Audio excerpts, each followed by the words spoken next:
বারুইপুরে BJP কর্মী খুনে গ্রেফতার 4। আপনাদের জানেন যে গতকালই আমরা দেখেছিলাম বারুইপুরে বিজেপি কর্মীকে কুপিয়ে খুনের অভিযোগ উঠেছিল এবং সেই ঘটনাতে গ্রেফতার করা হয়েছে 4 জনকে।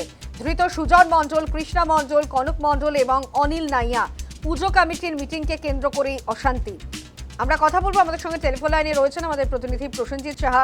প্রসেনজিৎ, 4 জনকে গ্রেফতার করা হয়েছে বারুইপুরের ঘটনায়, মূলত কোন কোন অভিযোগ সামনে এলো?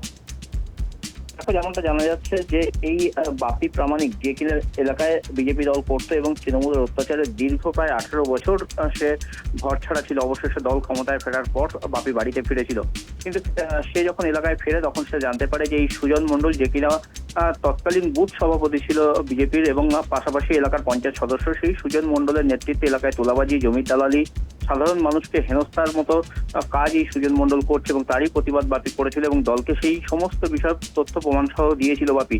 আর সেই কারণেই সুজনকে কিন্তু বুথ সভাপতির পদ থেকে সরিয়ে দেওয়া হয়। আর সেই রাত কার্যত সুজনের ছিল বাপি প্রামাণিকের উপর এবং গত পরশু রাত্রে যখন এলাকায় একটি দুর্গাপুজোর মিটিংকে কেন্দ্র করে বাপিকে সেখানে ডাকা হয়, তখন বাপি সেখানে এলে সুজন এবং তার লোকজন বাপির উপর চড়াও হয়ে তাকে বেধড়ক মারধর করে এবং ধারালো অস্ত্র দিয়ে কোপায় বলে অভিযোগ। ঘটনায় রক্তাক্ত অবস্থায় সেখানে লুটিয়ে পড়ে বাপি এবং তারপর স্থানীয়রা তাকে উদ্ধার করে বারুইপুর মহকুমা হাসপাতালে নিয়ে গেলে চিকিৎসকরা তাকে মৃত বলে ঘোষণা করেন।